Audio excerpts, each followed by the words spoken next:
Good morning, good afternoon, good evening, and welcome in to the Creator Town Hall. My name's Pete Johns, and for the next couple of hours, we're going to kick back, relax, and talk about all things creating. So, yes, everything from the songwriting to the promotion to the recording to just life in general as a creative type. That's what the Creator Town Hall's all about, and it's your show. So, if you're here live or if you're catching up on the replay, I'd love you to jump into the comments section or the chat section down below.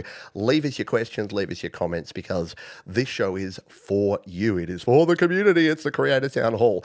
And I'm very, very happy because I don't have to just talk to myself again this week. We have a wonderful guest on the show today. John Huggart is from Indie Over 50 and he promotes the same sort of stuff that we do around here. He wants you to make your best music, but he just happens to have a slightly narrower niche than I do, which is indie artists over the age of 50. I don't know why I'm telling you all this because he can tell you himself. Let's bring him on to the stage. John, how are you, mate? G'day, Pete. Lovely to see you. This is so cool. Live. Live. Yes. I was chatting to John because John does a lot of his videos pre-recorded, and he's like, yeah, no safety net, no edit point, just two folks chatting and having some fun. So yeah, we'll talk about all things creating here with you today.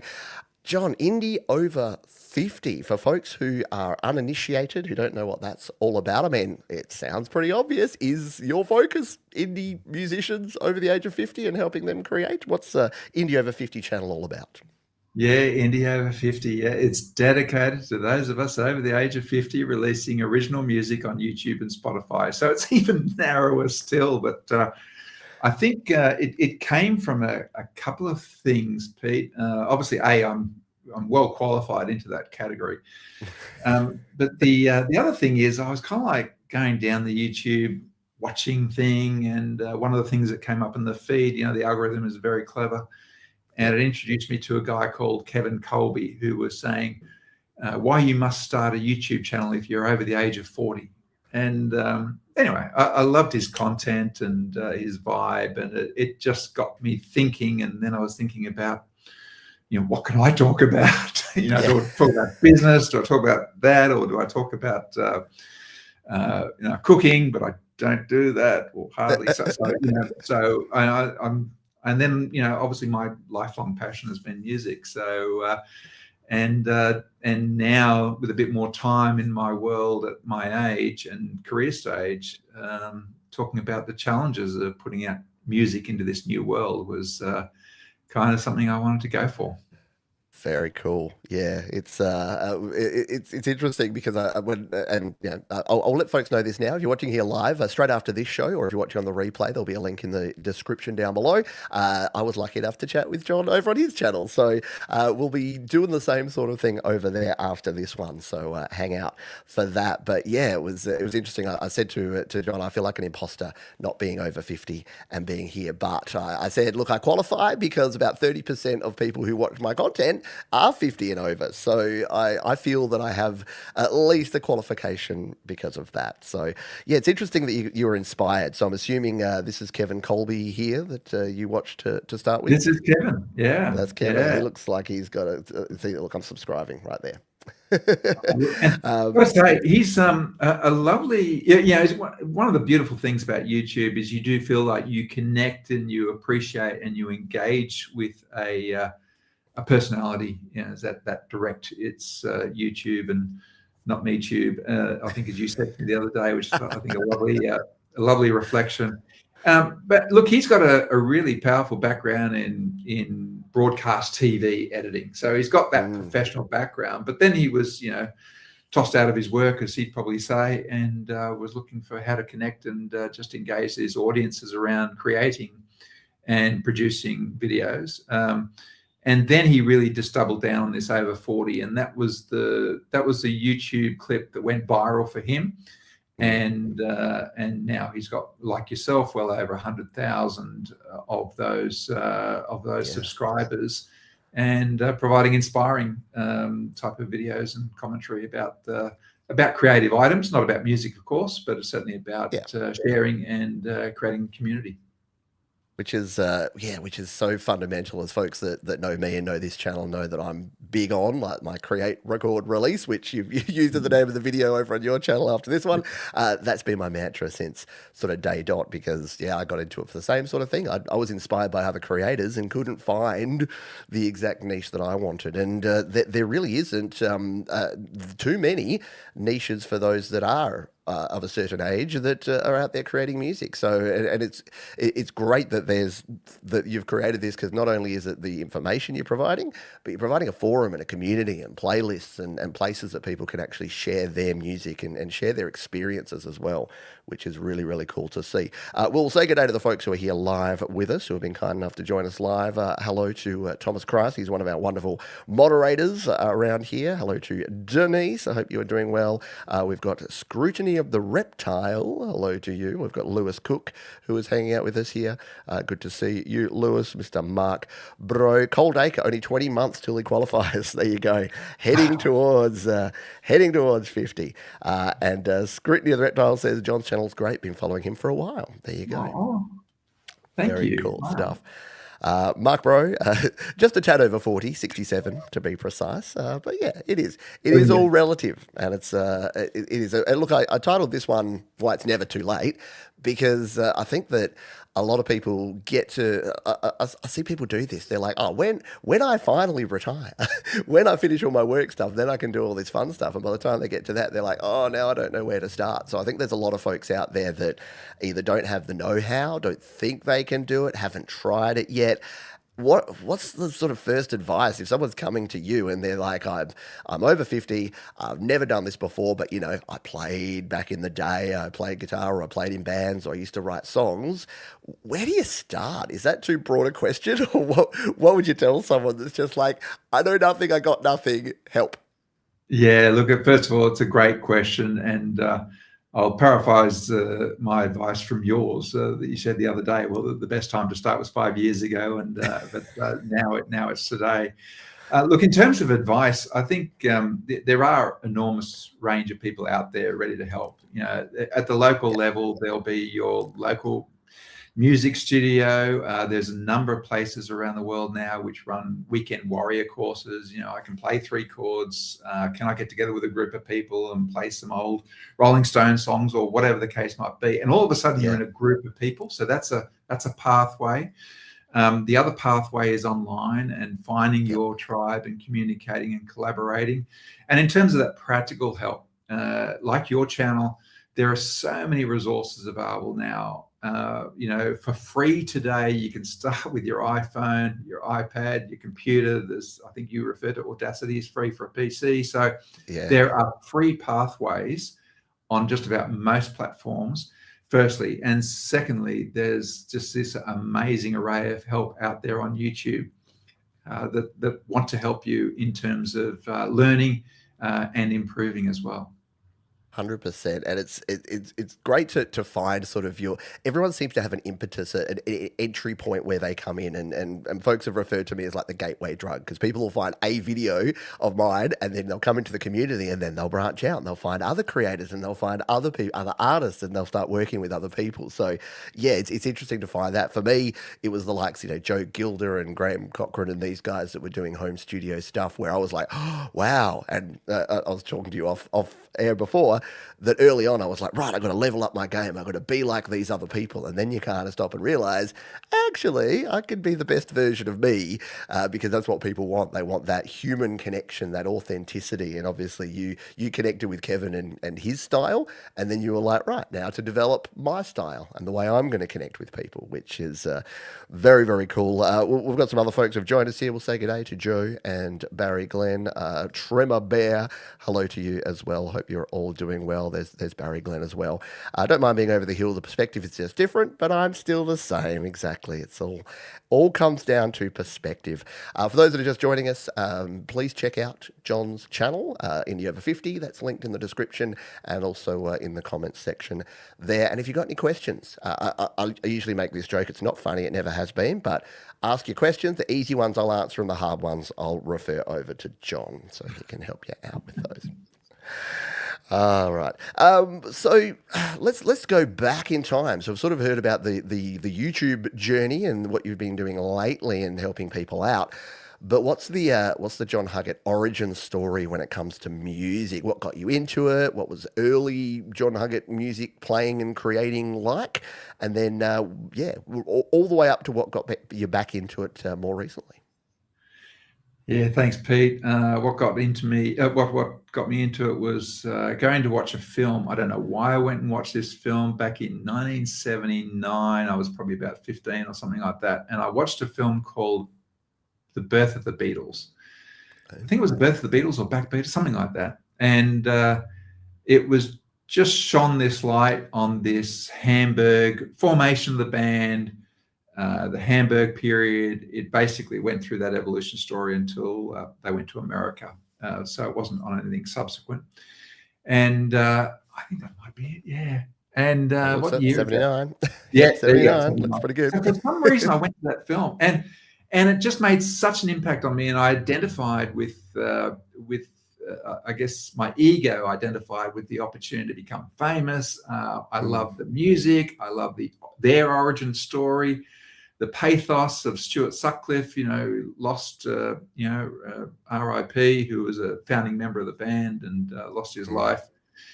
As the film drew out, potentially as a result of being bashed up in the streets of Liverpool on one of their at one stage, and also their raw talent and ambition, and of course I love the music. Now this is 1979, so all of a sudden here I am as a teenager, absolutely enthralled by a band that's now broken up for 10 years. So back in those days, when you'd read the papers and they'd say, the hits of today, but they'd often say, well, the hits are 5 years ago and the hits are 10 years ago. And I was like, oh, hits are 10 years ago, something by the Beatles or whatever the case might be. So yeah. I really fell in love with the Beatles and have loved them ever since. I then did jump into the music at that point. I'd been doing a little bit of drums when I was down in school earlier in my schooling. And then was able to convince my parents to buy me a drum kit for my birthday. So that was, their joy of. Fortunately, they had a rumpus room, brick, and it was nice. So I could handle playing out there and very, very loud.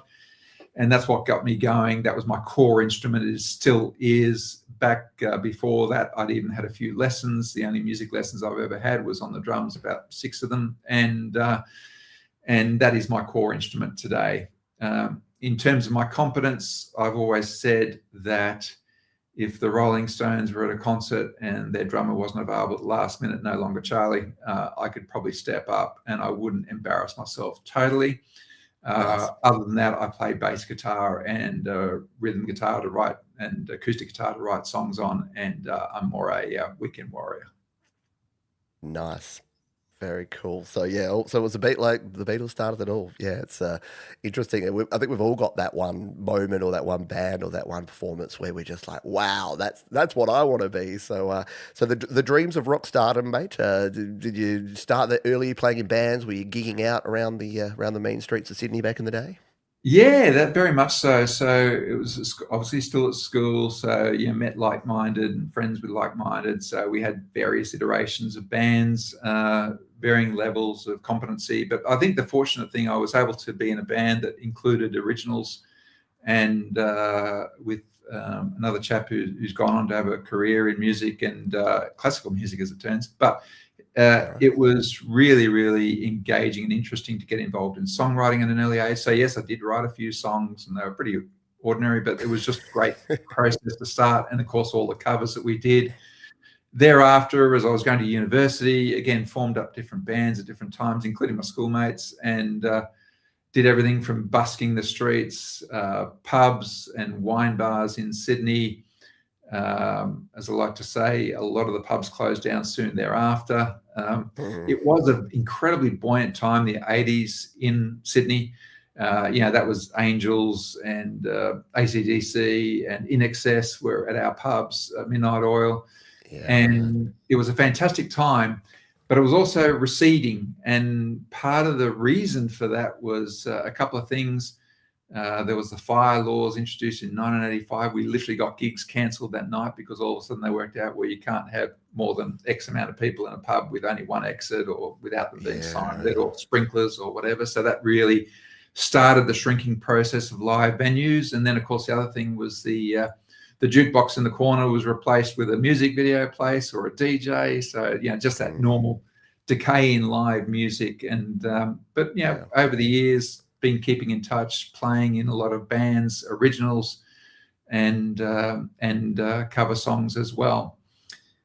In a few years later, I actually ditched my good job where I developed a career and was on the fast track, and I decided to pursue music full time. And I put out a record during that year, and so that whole year of recording and promoting or working out the artwork and working out who's going to print the vinyl and how much it was going to cost and where to do it, and in the meantime traipsing along to record companies and knocking on their door or publishers, and completely unsuccessfully. So I didn't get a recording contract.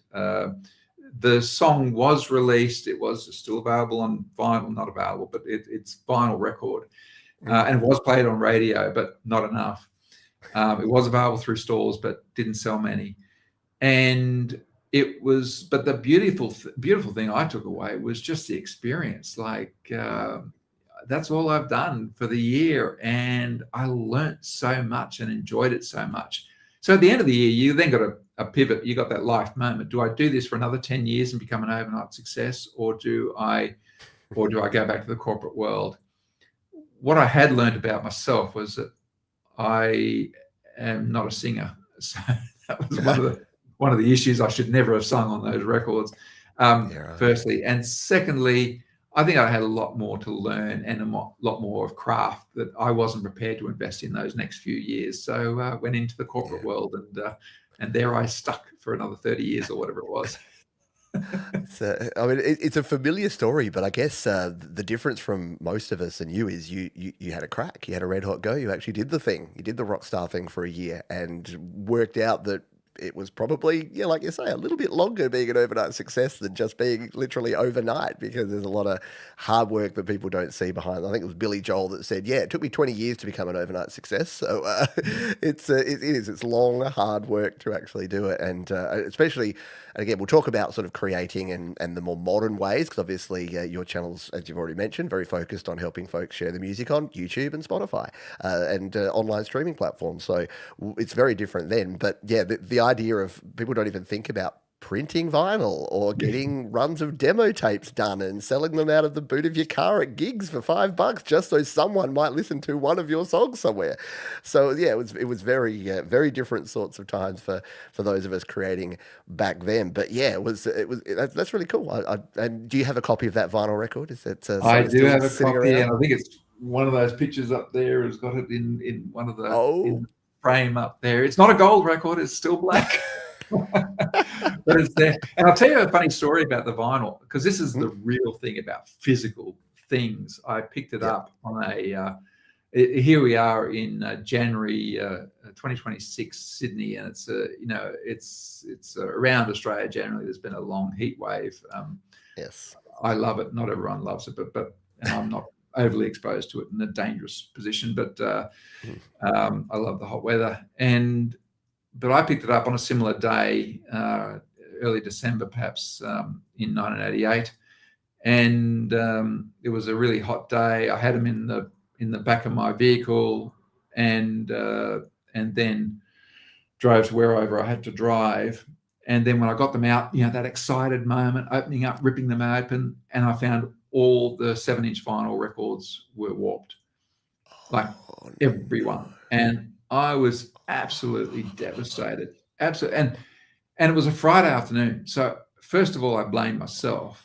And second of all, there was nothing I could do about it. It was after 5 o'clock EMI, the recording plant would have shut for the day. I probably tried to call them back in those days. And of course, I didn't get to call them until the following Monday. So I'm living with this trauma that I've completely destroyed this whole print run of vinyl. And when I rang them on the Monday, they said, "Oh no, oh damn, sorry, yeah, that sometimes happens," and they just reprinted them. And they're like, There was no, oh, were you out and did you not have refrigeration in your vehicle? Or it was quality control. Oh, oh wow. That must have been quite the relief then to know that you weren't going to have to It pay was for the whole run extraordinary of relief, but it was extraordinary vinyl. traumatic. I think it was probably the biggest panic attack I've ever had. Yeah, yeah, yeah. I'm trying to think of the model equivalent of that. It's like leaving your hard drive on the dashboard of your car and having your only copy of your recording melt or something That's like that. It's like, oh right. Losing wow. your digital ID or whatever. Yeah. Yes, yes, yeah, Someone hacked my Spotify artist account. Now yeah. I'm screwed. Oh, very cool. I asked the audience here that are watching live who their musical inspiration was. So John shared that the Beatles and seeing that movie sort of took him on his musical journey. Barry Glenn said the Shadows, especially Hank Cool. Marvin, was his Mm. earlier stuff. The Damn Beatles, says Trevor Bear, is definitely similar to you. Uriah Heep, the Magician's Birthday, just blew my mind. That was our mate Mark. Thomas Christ, who's a similar age and vintage of me, Nirvana and Kurt, and Yeah, as you'll probably find out when I chat to John later, very similar. It was definitely the grunge movement that was my intro into good music, I would say, or the sort of music that I wanted to play and create. Alabama for Pauls and guitars, very cool. And Scrutiny of the Reptile, for me, it was probably a weird combo of David Bowie, Ziggy Stardust era, and Bauhaus. That is an interesting combination. yeah. Music from the original Doom games and Nine Inch Nails. So yes, Nine Inch Nails. Trent Reznor is definitely someone that a lot of us look up to in terms of creating, especially in the new digital world. Paul O'Farrell, Dylan. There you go. And that makes sense because Paul's music is very experimental, very cool and out there, which is awesome. I And hope you're lyrical. doing well. And hello to Chris Zell. Thank you for being here as well. So And I just want to the shout out to Paul yeah, O'Farrell, because it was yes, actually Paul who actually connected our universe. yes, It was I put out a video talking about some dimension of the challenges with videos, and like how do you create a music video, what style choices you take in terms of preparing a video. And Paul was, and then I think one of our subscribers asked the question, well, how do I promote a video? I focus a lot on how to promote Spotify, through playlisting or socials or meta advertising, but hadn't focused on how do you leverage your YouTube video clip. And he was good enough to respond by including a link to yourself, Pete, and to Studio mhm. Live Today, and about the forum that you create for artists to be able to share their well, not only YouTube video clips, but music more broadly. So thank you very much, Paul. Very good point. Yes, and I think a couple of times I've said thank you to Paul, and I think I thanked him when I was on John's show for connecting us. But who knows? That could be on the cutting room floor because I did rabbit on for quite a bit on the show on John's channel. I was just getting over the cold that many of you know I had, so that you'll know when the recording was done by listening to my voice in that one. So, but no, it was great, and thank you to Paul. And that's the thing. Like I talked about it before, but it's almost like the Pied Piper thing where you go and people find you and you lead them, but then they go and find other people that follow along. So not to say that that's a bad analogy because I'm just like, yeah, so I'm the leader and everyone's following me, but different sort of communities coming together is kind of what it's all about. And like finding your tribe, as you mentioned before, is so important. And when it comes to music, finding the right people to be around, to communicate with, to make music with, and that will support you as well. Because having support, especially for artists, we can be a sensitive bunch, and we like to overthink things sometimes, and sometimes we're our own worst enemies and our own biggest critics. So having someone else say, no, actually, that track was really cool, and I enjoyed listening to it, when you're like, I just don't know about it, that can be an important thing as well. Let's talk about Indie Over 50. We'll dive. We've got a few different things to talk about here. Once again, if you are here live and you've got questions for John or you've got topics that you'd love for us to chat about, please throw them here in the chat. This is, after all, YouTube, not MeTube. So we've talked about starting Indie Over 50. What do you think are the specific challenges that artists over 50 face that maybe younger artists don't think about? Is there anything specific in the work that you've done over the last couple of years, specifically with the over 50 crowd, that you think that is a big challenge just for them? Yeah, look, I think I'm happy to answer that question, but I'll start with there's a huge amount of strengths that India over 50 community have as well, and I call them Yep. superpowers. So I Yep. will come back to those. But in terms of those challenges, you're right. The first one is we're not young anymore. We don't have those youthful, beautiful looks or the I've got mullet hair and all those good things. And especially, and I have to say it, especially for women, it's a very ageist industry more Mm. broadly about being young and beautiful. So I think the age in itself is a challenge. It can be overcome, of course, but it is Yep. a dimension of the challenge. The second thing is our health. Mm. I'm very fortunate and I feel in really good health and able and capable still. But I know in communicating with members of our community, I'm engaging with incredible artists who now, through arthritis, aren't able to play, the way they played before. Uh, so those type of constraints, they may not be able to travel to where they would like to go. So those health issues are real. They actually create an interesting tension for us as well. And Mm. in a broader meta experience, they take us to a truth as well. So I think that's an amazing element about those health issues. The Mm. third thing is, of course, technology. If you're just coming back to it, and all of a sudden, in my background with music, I went reel to reels. I went, Porter Studios, Tascam Yep. Porter Studio, Porter 2 on cassette, 4 tracks on the cassette tape. I was involved there at Atari 1040 SD FM with the MIDI in the very, very Yep. early days. They had the drumulator drum machine. So I've gone through this and then I went to a recording studio with 2-inch 24-track tape. So I've gone through that whole gamut. But then if you're coming now, then there's a whole new technology, and more often than not, it's on your phone or on your computer. It's very fine motor skill. It's using, if you haven't been involved in computer or in touch with computers throughout your career, then Yep. relearning and engaging on that technology is not trivial. So that technology can be a challenge for the India over 50 community. Finally, probably the other main one is the whole market itself. It's socials. To be Mm. able to share your music beyond your family and friends means you're engaging in socials somehow. You've got to have a website Yep. presence. You've got to have an Instagram presence or a TikTok if you want to go down that path, or YouTube. Yeah. So, and these are a whole new set of skills that if you've ever seen those examples of how Gen Z versus millennials can start a video, Gen Z can do it fluently whereas Gen X need to just check that it's recording, and it's a whole different world for all of us in the over 50 to engage on socials and how to engage with them confidently, competently, and leverage them to help us. Yeah, and look, you alluded to it at the start there as well, and thank you to all the folks who are talking about that. Yeah, health and your ears and your hearing and arthritis and the joints and the willingness and the energy levels. Yeah, they're all very relevant things as well.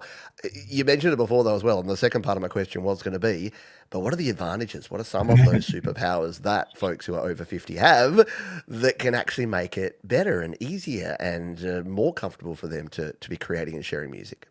Well, we wear our underpants on the outside, and that's our superpower. Look, the first thing that we've got, which is incredibly powerful, is time. Often when you're Mm. over 50, not necessarily, but over 50, you're more likely to have gone through those really busy phases of your life that center around family and around Mhm. career. Those are the two building blocks for life. And at some point of time to be free because you've got grown up adult children, or you may not have had a family, or you're beyond your career. You've either retired or you're stepping down or semi-retired, whatever the case might be. So time Mm. is an incredible attribute that many India over 50 do have access to.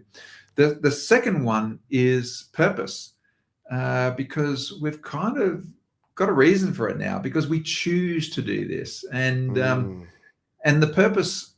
may not be what inspired me to become a rock star, and with that vision, an ego-driven ambition back in the 80s.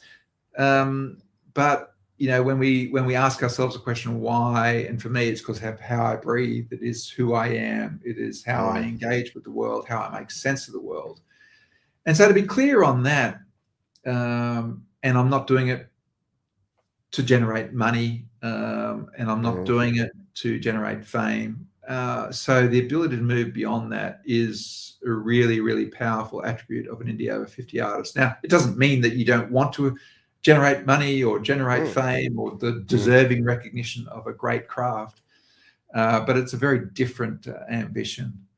The third one for me is resources. Now, I guess time is resource, but if you think more broadly about resources, not everyone, but many people have got more money now to discretionary funds that they can free up to spend on the guitar they've always wanted, or the recording kit that they've always wanted, or to engage professional services as they desire and need to create their best work. The outside of money, there's also sometimes physically the home is here, and I've got a spare bedroom now. I'm in a spare bedroom. It's my office. It's my studio. And that's a privilege that we don't always have as we're generating our careers. It's those type of resources. It could even be in our networks, the people we know, and becomes part of our resources we've got access to. The last one is we've had a life, we've got experience.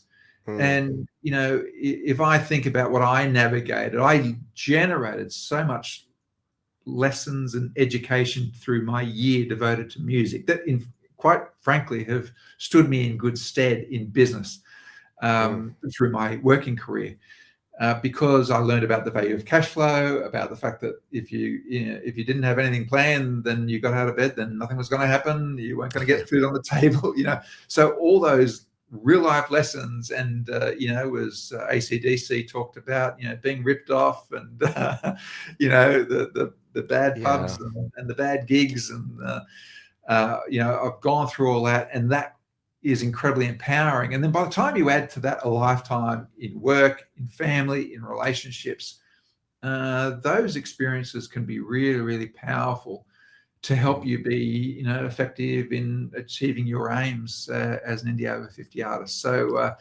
that's what excites me about indie over 50. It's a pretty amazing community. That's super cool. And yeah, I've seen, like, you see online from time to time those things where they show like young people have all this energy, no time, no money. And then you go through your career, you've got more money, but you're so busy, you got no time, you got no energy. And then as you get older, you've suddenly got enough money, you got all the time, and you're just like, oh, but I'm so exhausted. So it's almost a cruel joke that when we have all this energy and we just want to create, like I remember back in the day, like to buy a $50 or $100 piece of kit, that was a save up thing as an 18-year-old with very minimal income. Yeah, I wanted to buy a new distortion pedal. That was probably a 4 week of saving and scrimping to buy that new pedal. And now, like you say, you can be like, oh, I'm surrounded by some very nice gear. Yeah. But again, like in those middle-aged years, I've got 2 teenage daughters, and I'm running my own business. So there's a lot going on. So yeah, I'm looking for. I say that I'm already semi-retired because this job is like a retire. Some people say, oh, you do that for your job? That must be pretty nice. I'm like, look, it's still a job. So I call myself semi-retired, but yes, still running this. But yeah, I almost look forward to the time where I can just kick back and focus a little more on the actual music. And I love that, because I think many people forget that, you don't have to give up on the dreams. And people say, oh, I haven't done it in 20, 30 years. It'll come back to you. It's like riding a horse, isn't it? You'll remember. You'll get those chord shapes back, or you will get your voice back into. And hey, you might even sound better now after a life. You might even add a little gravel to your voice and sound even better than you did as a teenager. Experience. That's it. Yeah, that's right. It's interesting you cool stuff. That those triangles of time, energy, and money. I saw that through a video. And in fact, I would describe myself as in that golden triangle. I've got the equality. It's for a rare moment of life that you've got equal parts energy, health, money, and time. There will be another point of time where I've got plenty of time, maybe plenty of money, but not the energy or the capability that I have now. So I really want to take advantage of this time. It's really, really important. And in fact, going back to Indie Over 50 and why this niche, one of the things you do when I did a little bit of research for starting the channel is, of course, I've typed in over 50. And the majority of the responses you get from YouTube are fitness, keeping a healthy body after the age of 50, retirement planning, financial planning, so managing your affairs, retirement. Those two are the biggest. What I can see is groups of videos and content. Probably a third is makeup and fashion after the age of 50, especially for women. But they are the top two categories, absolutely clearly. And there's a few other niches, but I just felt that all of us over the age of 50 putting out new music is still a pretty, whilst there's a big community of us, I think globally, in our local community, we're still probably the only songwriter we may know, depending on who we engage in our social networks and our music networks. You probably lots of people, a few musos, and then who's actually writing and releasing music is a smaller community again. Yeah, and it's so powerful because the power of social media and YouTube and the internet. I know it has its downsides and dark sides, like everything, but the positivity and especially through the 2020 and 2021, when a lot of us lost connection with a lot of our local communities, to be able to have online communities that we could continue to collaborate and to have support with is amazing. Because like the niche we have here on Studio Live today is also fairly small. It's a little bit more broad because it's not age gated, but it's mostly home studio folks. It's mostly people recording themselves. And because of where I started with my tutorials, a lot of folks that use Apple products, that use GarageBand and use Logic Pro. So and I probably could count on one hand the number of people within driving distance of my house that fit the niche of even my channel, which is even broader. So knowing that we've got folks from all over the world, and just looking at the folks that are here, I mean, we've got representation. We've got Ireland here, we've got Canada, we've got the USA, we've got folks from Australia, we've got everyone from all around the world that are all coming together. And couldn't do this 10 years ago, and 20 years ago it was an absolute, my job didn't exist 20 years ago, and it barely existed 10 years ago. So it's pretty cool that we can do this.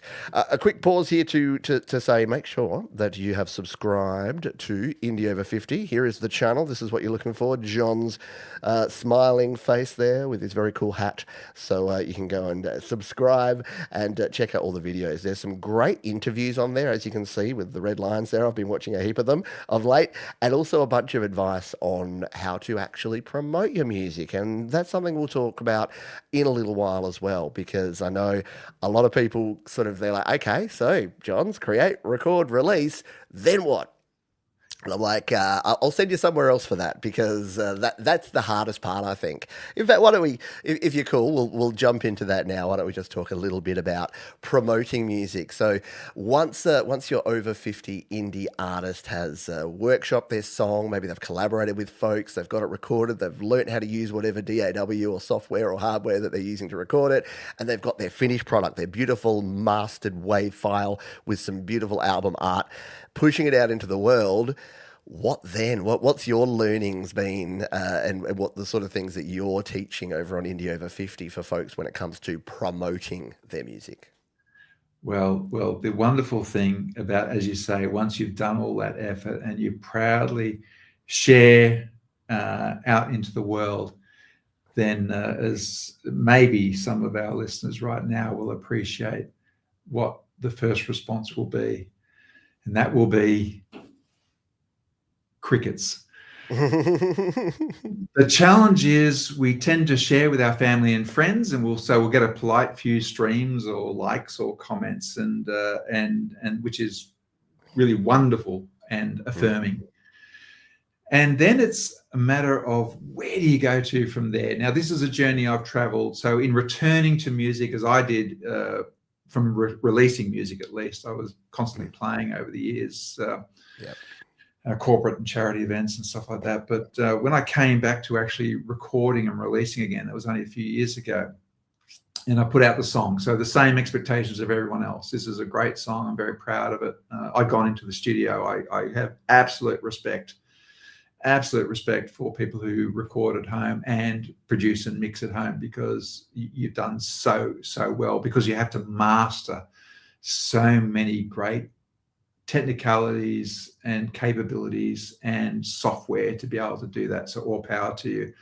I've got GarageBand. I love it, and I can work up a home demo to the point that it resembles the song. In my experience, I've typically gone to a studio. Sorry, long way around to say I went to a studio to get my first song released in 2021.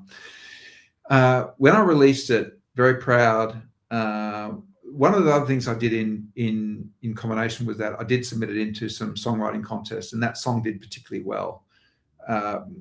It was a finalist of the John Lennon Songwriting Competition. It was a semi-finalist, international, unsigned, semi-finalist of Australian Listen Up Music and Australian Songwriters Association. So it seemed to be a good song. It did well, and it was out on Spotify. So I thought, wow, that's fantastic. And then, of course, I learned that all added up to nothing, and I still had 200 streams or whatever. So then, in my journey of discovery, and I don't have a social media presence. I don't show myself strumming the guitar. I don't sing or play along to the song. So I had no social media foundations or big followership or to share this with. So in my research, I came across playlisting, which was an opportunity by which you could, either for free or for money, have the opportunity to be considered for placement on a playlist, and that did work. It generated a significant amount of streams. When I say significant, I think that song now has got heading towards 30,000 streams after a few years. But some of those were driven by those playlist opportunities. You also learn that with those playlisting, what you often find is, and it's fantastic, you get some great feedback from those playlisting services like Groover or Submit Hub are probably the two leading ones. And there was a few freebie ones. I'm sure they're probably disappearing because it's I think people recognize there's more of a dollar in it, but there are some free options. But once you pay to get enough out there, then you will get the results. But those results mean that your song is sitting in a playlist called Happy Indie Vibes 2024 or whatever it was. Yep. And it's a great playlist, which includes, as it was, by Harry Styles at the top, and the latest Taylor Swift song. So these playlists are really, really good, and they're really clever at putting your song as number 11 or number 32. And therefore, their psychology is someone who loves this Happy Indie Summer playlist probably won't notice and get upset if they hear my song, provided they've done the correct curation and this is not going to sound out of place horribly. And then they're going to have the stats to know that people clicked on or they moved on quickly, because that's the worst thing that they can have, is someone to stop listening to their playlist. So if they can have you sit comfortably in their playlist, that means you've got a stream. So you've got the vanity points to feel good about yourself, and seeing the streams come up on your Spotify for Artist account. But you haven't necessarily created a genuine follower. So playlisting is important, but to genuinely create followers, you need to follow some different paths. And there's, again, a couple of them. A couple of them start with yourself, your own, again, your networks and just social, posting, hey, here I am, going back into the studio, here I am, listening to the masters, here I am, opening up my LPs or whatever the case might be from the record factory. Yeah, and that's a valid approach, and I think people do that, and they can be incredibly effective with that. In terms of someone sitting in a couch trying to manage this globally through the new media, there's two more methods. One is meta advertising. Meta, own Facebook and Instagram. maybe a couple others, I don't know. And they are where audiences are, a large majority of audiences are, and they will um, they can create an ad campaign, or you can do it yourself, or you can find a partner to help you run an ad campaign. And the value of these campaigns is people are responding to your ad because they've engaged on your content. It might have been your song, might have been the artwork, catchy artwork, but at least they've engaged. And I think there's a double opt-in process. So eventually they've clicked enough to go through, and now they're landed on your Spotify page. They're listening to this song that somehow you piqued their attention. And maybe they'll engage enough to hang around and say, oh, I'll go to the next one, or they'll follow you as an artist. So so meta advertising, it does work. As I've shared in a couple of my videos, it hasn't been huge, no return on investment for me, and most people don't proclaim a return on investment, but it does. I spent $1,400. That's $1,400 US, I think, on that. I can't remember. And it didn't work for me. I think I've got 20 or 30,000 streams again on that song. Again, a great lesson, great learning, and a great process. And there's ways you can still continue to be better. Again, like you, if you've got a home studio and you've mastered Logic Pro or GarageBand, you will find a way, and there's enough tools and resources online that you can discover how to do this yourself and do it better. Mm-hmm. And over time, through those lessons, improve your results. So that's one way. And then the last way I'll just mention is probably the emerging trend of last year. I'm sure it'll persist into this year. And that is, rather than promoting a song, promote a playlist. And that playlist, so rather than happy indie summer hits, create your own playlist. And yeah, you might have your Harry Styles in there, or whatever the genre complementary songs are, and then bring potential listeners through either playlisting through Submit Hub offers this option, or meta advertising. Bring people to your own playlist. And remember, when you bring them to a playlist, they'll listen to that first song, sure, but the intention here and the opportunity is that they just stay there. And if you've got 50 songs on this playlist and 6 of them are yours, then there's an opportunity that you build, or maybe you have your whole, if you've got enough catalog, then the entire catalog could be yours. And if that's consistent from a quality and from a genre comfort point of view for a listener, then to stay with you, then that's a way for new ears to find your record and to find you as an artist, and hopefully follow and engage with you in the future. Very cool. So yeah, and this is why as soon as Paul mentioned you and your channel, and I went over there, I'm like, this is good because this is the stuff I don't cover. So it gave me someone else that I can just handball people across to when they come to me and ask me about, but how do I promote it? Because again, I play into my strengths and my niche, which is the actual creation side of it. So I'll help you get set up, and I'll help you record, and I'll help you work out like the distributors and how to get your music out there and release it and sell it on Bandcamp and all of that. As far as how you actually get those eyeballs and ear holes coming to all your music, it's getting harder and harder. I'll admit that. Like, I think it's probably obvious, but just to point it out, it's easier than ever to create and record and release music, and it's probably harder than ever with the competing attention of short form video content, places like Instagram and TikTok and social media scrolling and all of the content that we have online. For someone to stop, look and listen to you and your music, it's not the easiest thing in the world. And I think we've seen that we've gone from organic being pretty possible, the early days of Facebook and the early days of Instagram, the early days of YouTube. You could kind of get that viral moment where you just happen to be right place at right time.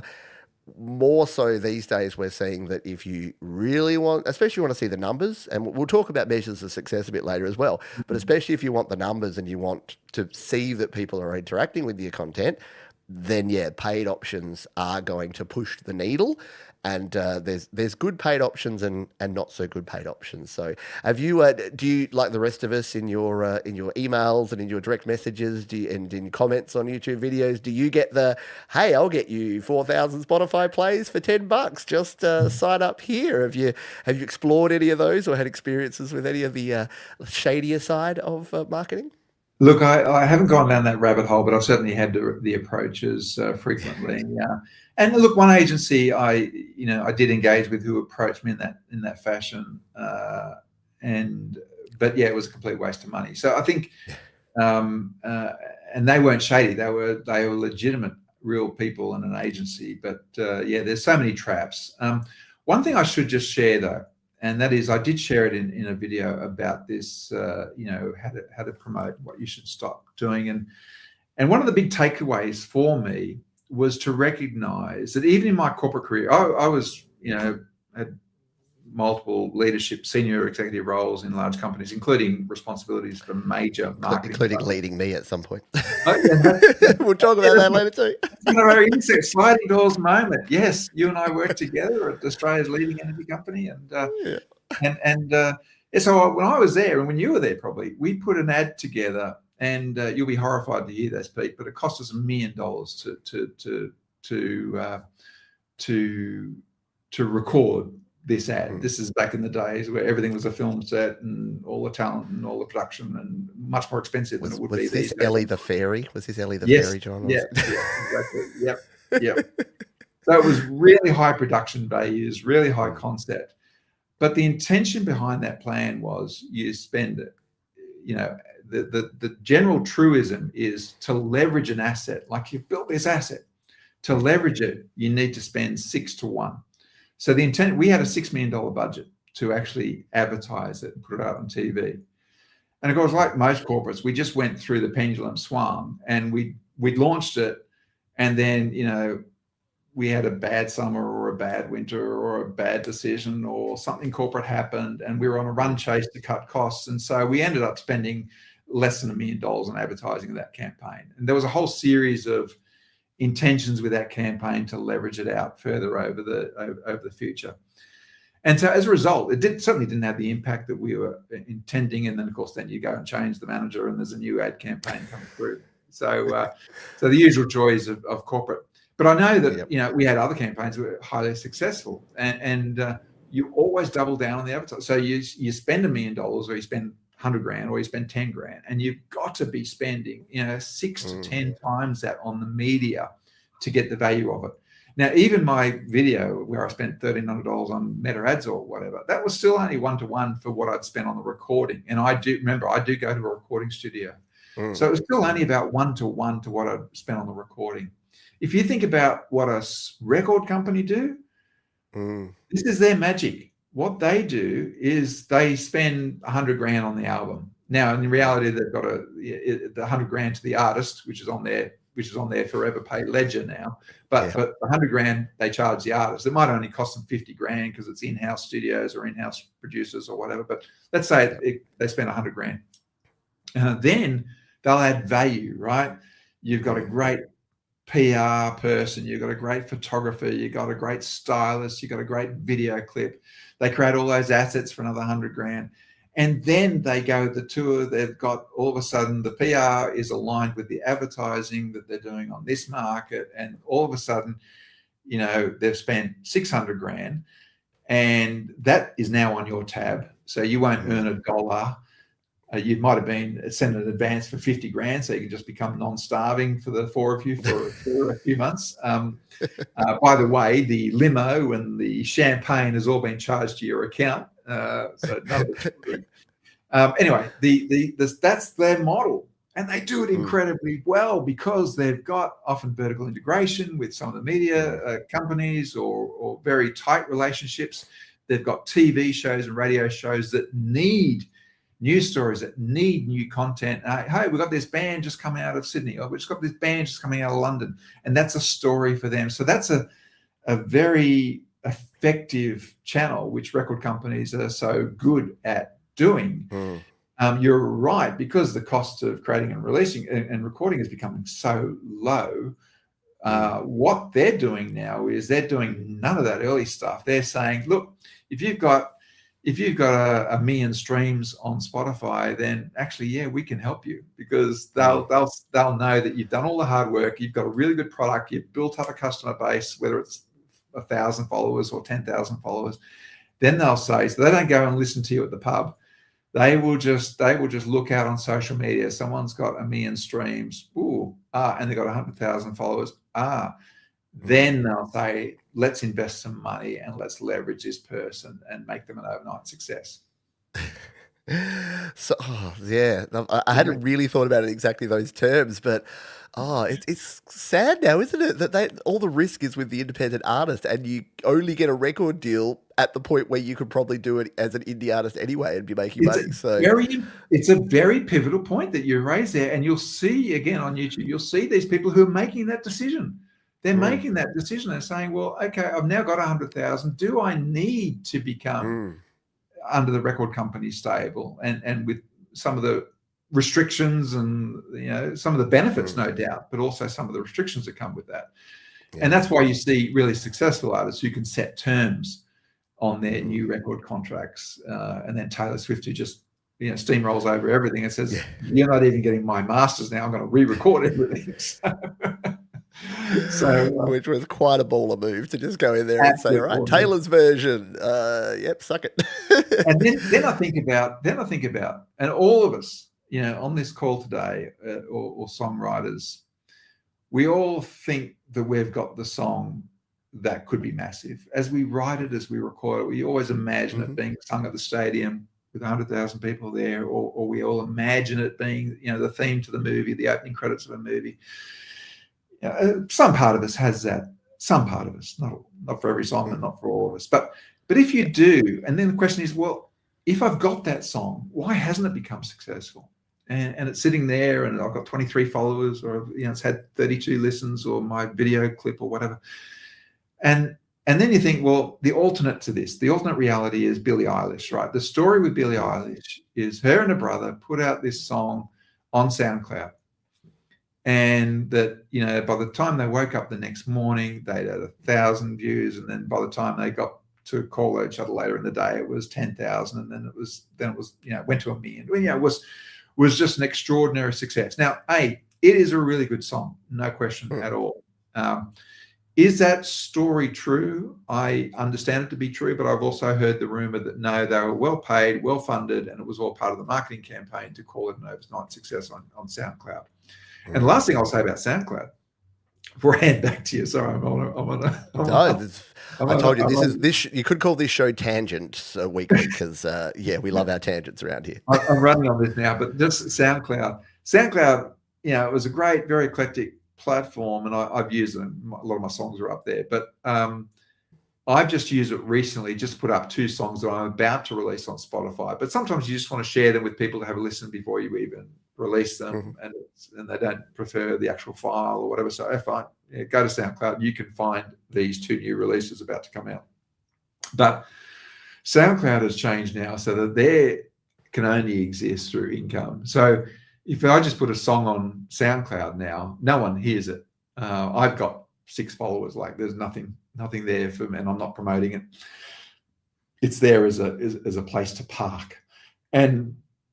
But it used to get when I put songs out on SoundCloud 5 years ago, there'd be random people listening to it. So it clearly came up somewhere in an algorithm somewhere that people could actually listen to it. Now it says, if you'd like people to listen to it, please sign up for our pro version of SoundCloud.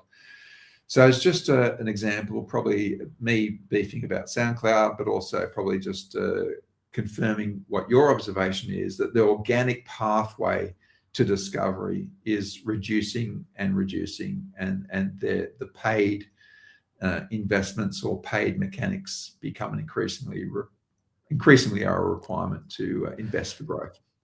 Yeah, and again, depending on your definition of success, which we will return to and talk about in the second half, because I think that's important. You already mentioned a couple of times around the numbers and the playlist numbers, and can be a bit more of a vanity than something actually tangible and a connection with people. From all the people in the over 50 indie over 50 community that are releasing music, I'm sure everyone's got their own story about why they're doing it. Some do probably still dream of rock stardom, and some probably just need an outlet for their creativity. creativity because they have the time to do it now when they didn't before. So we'll talk about success and measures of success.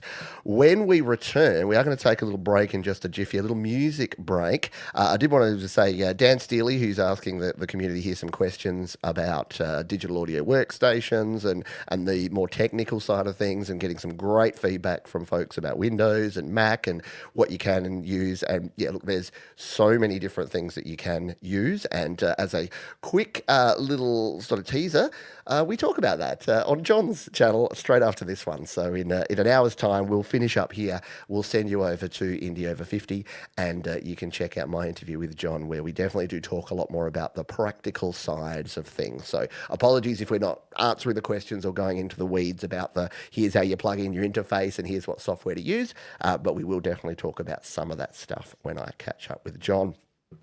John, your particular, or one of your artists or one of your band names that you have is Project Reverb.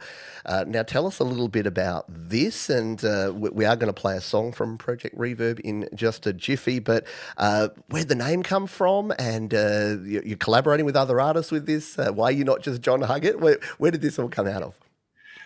Look, yeah, thanks. I'm very much looking forward to be able to share that song with your audience. It's Project Reverb is an artist vehicle name. It's just what I came up with at the time. I don't know that it's got a lot of science behind it. So it's really just that artist vehicle for songs that I've written, basically, or co-written. Yep. And I think I've got 7 songs on Spotify, which comprise, I think, 4 producers, 6 singers. I play guitar or drums on some of them. Many of them I do not. I have ensured that from a quality control point of view, I don't sing on any of them. So that's my gift to the audience.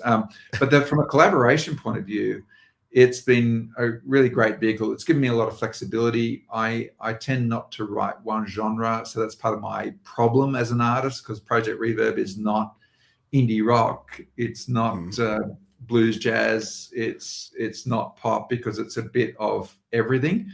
Part of a bit of a problem for me is positioning myself as an artist. But I've loved the opportunity to work with a variety of different people. The song that I think we're going to share right now, I wrote a long time ago, back in my 80s, and it was a really popular song. When we played them live, it would get people dancing and singing along with. There's a little subtle reference to the INXS riff in there, or style of riff that inspired by that period of time.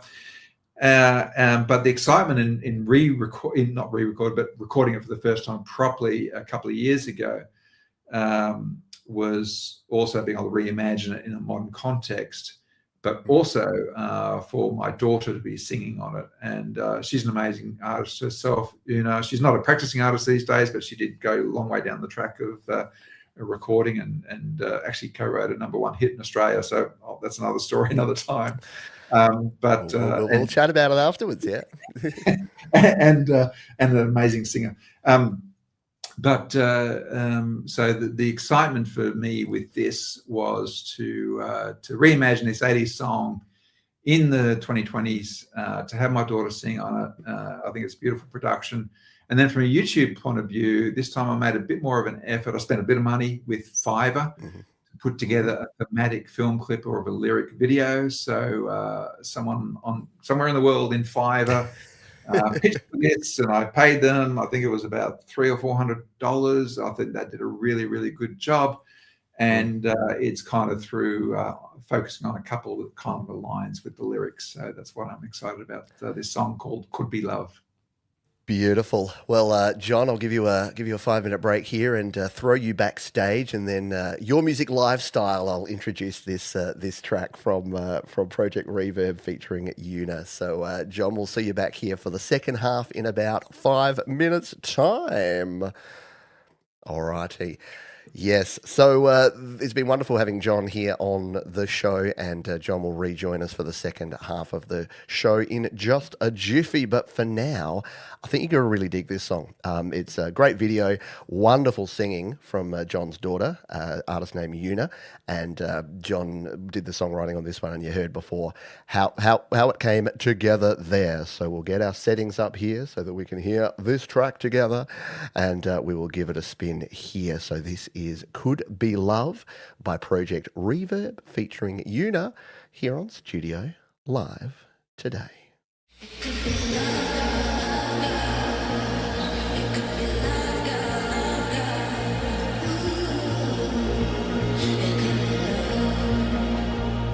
Who is wrong now, who is right? Don't know the answer. I'd rather run this day and fight. At least I think I know the answer. There's two of us, you and me. Is that the way it's meant to be? Who's afraid now of the night? Think I'll find out in the morning. How many stars are in the sky? Don't know, so I'll start counting. It's two of us, you and me. Is that the way it's meant to be? It's black and white, as far as I can see. There must be something about two people who can live together when the world is fighting over something that doesn't really matter. It could be love, love. It could be love, love. We can travel north and south, looking for direction. We can work it out loud, but we'd have to find a question, so we don't wonder if I'm right. What does it matter? It's one of us to lie. At least I think I found the answer. It's two of us, you and me. And that's the way it's meant to be. It's black and white, so you can see there must be something about two people who can live together when the world is fighting over something that doesn't really matter.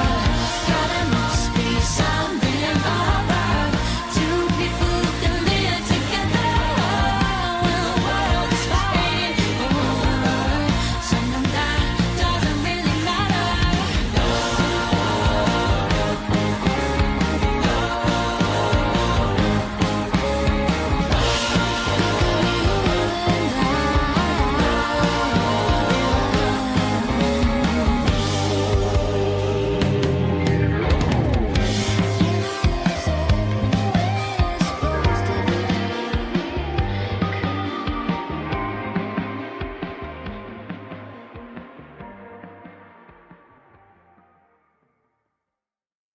Oh, yeah. Very, very cool stuff there from Project Reverb. Loved the fade out there too. You don't hear enough fade outs in modern music, and I, for one, approved. A little nod to the 80s there on that one. What a toe tapper. And yes, me clearing my throat with the mute button off was not part of John's original production, so you can ignore that. Go and listen to the full song. It's in the link that was provided there by Mr. Thomas Christ. I'd like to welcome back for the second half of the show, Mr. John Huggart. Tell us about, so you've told us about the video, you told us about the production of that one. Such a good song, such a great track, and yeah, an absolute bop. So I can imagine how that one actually did get folks' attention. So that was the song that you did the $1,400 of promotion on? It was, yeah. So without looking, and I will unmute you so that you can speak. Hang on. I've got you muted. I think, oh, there you go. Gotcha. Sorry. Thanks so much, Pete. Yeah, look, that was the one that I spent that extra money on. And yes, it was, I think it's up to 20 or 30,000 streams or something like that. So, and I felt and you get to a point of time where you're spending this money, should I just keep doubling down, or I'll save that money for the next record? And I chose, okay, I'll stop it there. Maybe I should, again, like the 10 years and overnight success, maybe I should have persisted. But I chose, no, I'll hold my powder for the next song, which was Love Always, which came out last year. And then I invested a small amount in Love Always. Found with Love Always that it wasn't as effective. All the stats were coming back less effective. So I just chose to keep my powder dry again. And I did spend some money, not as much as I had on Could Be Love.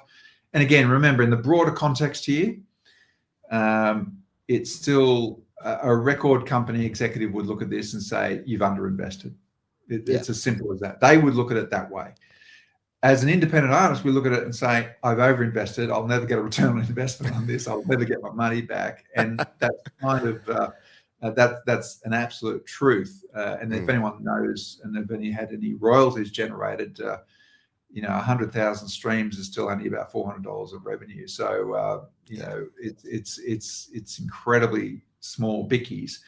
I got more royalties off my record being played on a few local radio stations back in the 80s, my first royalty check, than I've had subsequently from all the streaming or any other efforts. Yeah.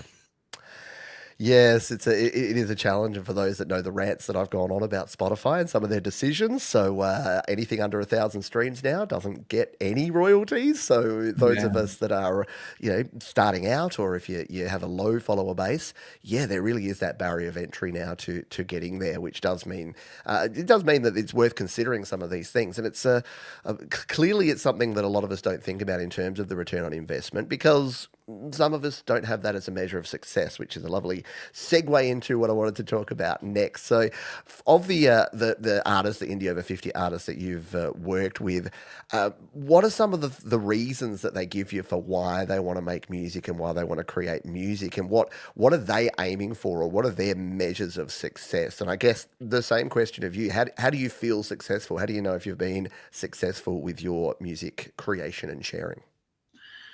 Look, it's a great question. And on that video where we explored this, the why, the first part of your question, I actually ran a poll originally, and the original poll, which prompted the response, and why do you put out music? Is it for, fame? Is it for income?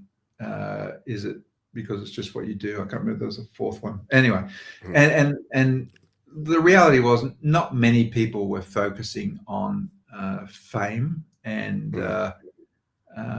or fortune or the income point of view. Maybe that's a feature of Indie Over 50, and the fact that we're a little bit ego less than we were. And but most of us, the common response was, it is who we are. We're driven. I think, the fourth option was legacy. Are we doing this for our family, for posterity, for community? And again, lesser so. There were some very clear responses. I want to do this so that my kids or my grandchildren can hear me and know what I was capable of doing, and share my story, that they'll listen to when they're adults or they're grown up and things like that. So it was beautiful. I think the most common response was it is we've got this personal desire to share. The responses were quite incredible, though, because about how we express that, or what in our life has driven us to that moment and to that realization and to underpinning that why, we're incredibly diverse. So it was an incredibly personal experience of engaging with our community and hearing the personal stories often shared in the comments about why they put out music.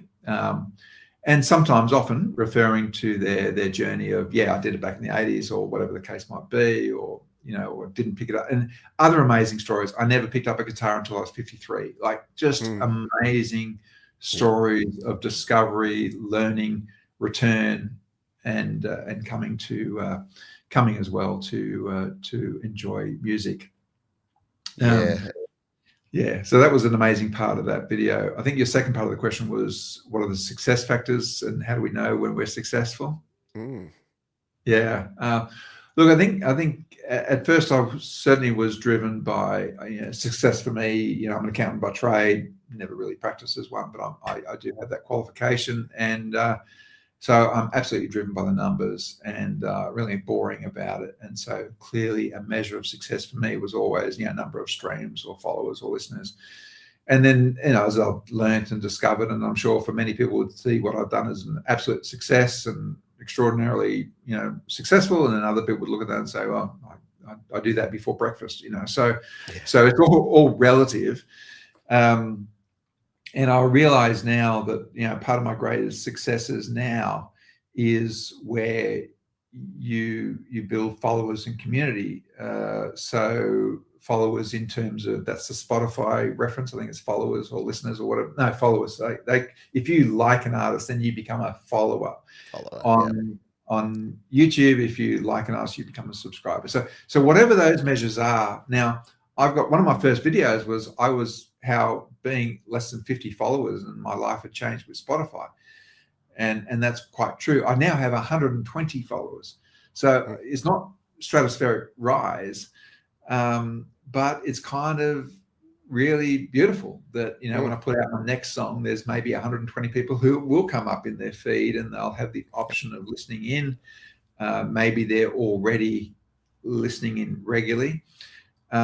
And that's the beautiful thing about the whole Spotify wrap at the end of the year. It says you've got 3 power listeners and 6 people that regular listeners or active listeners, whatever it is. So there's some nice measures that give you some affirming feedback.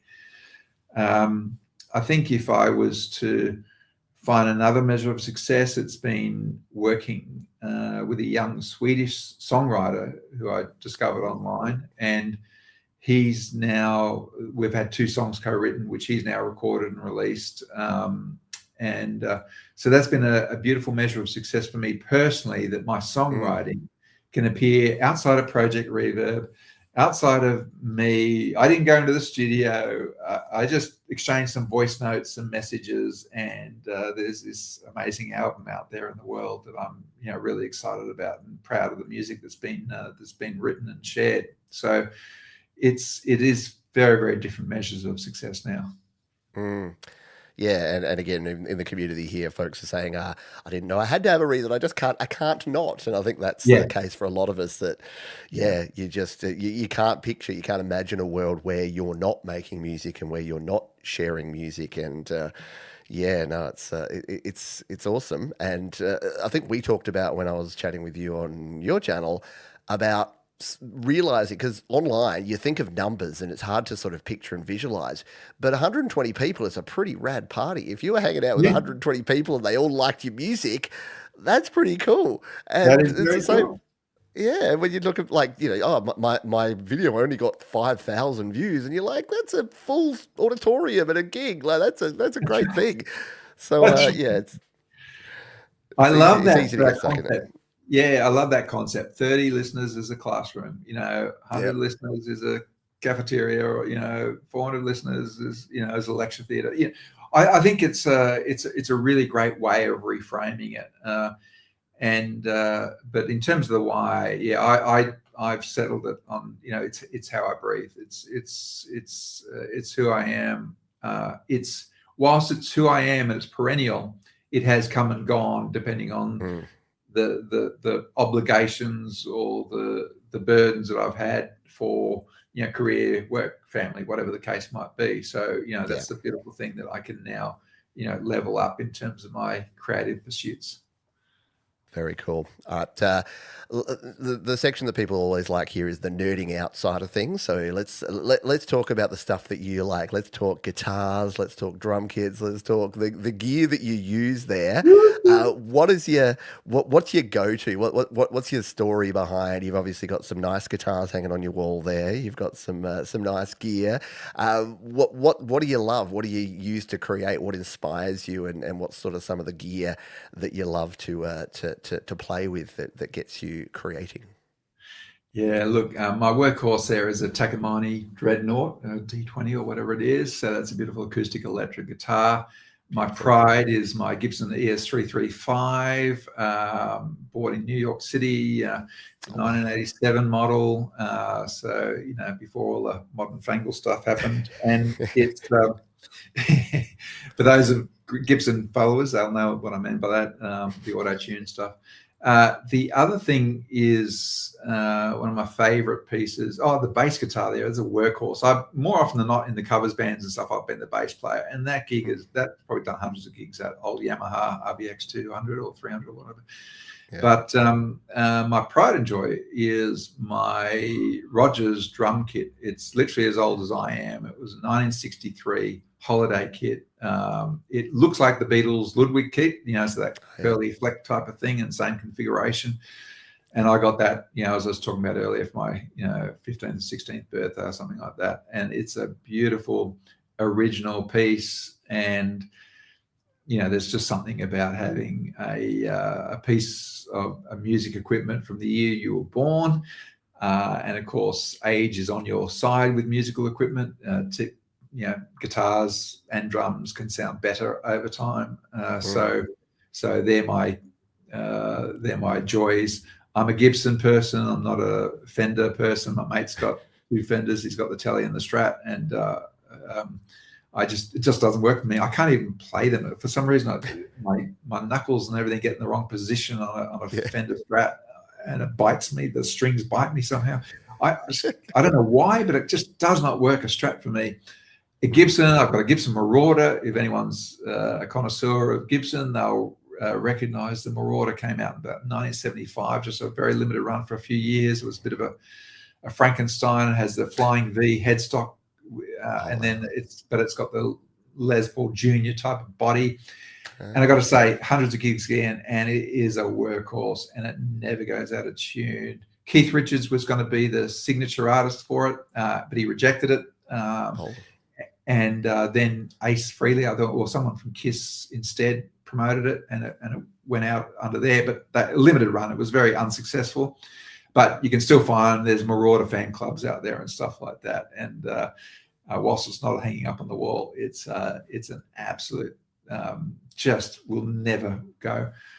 Just relaunched. The Marauder was just relaunched. Wow. Sorry, I can't see that. Now I have to messages that I just saw. Yeah.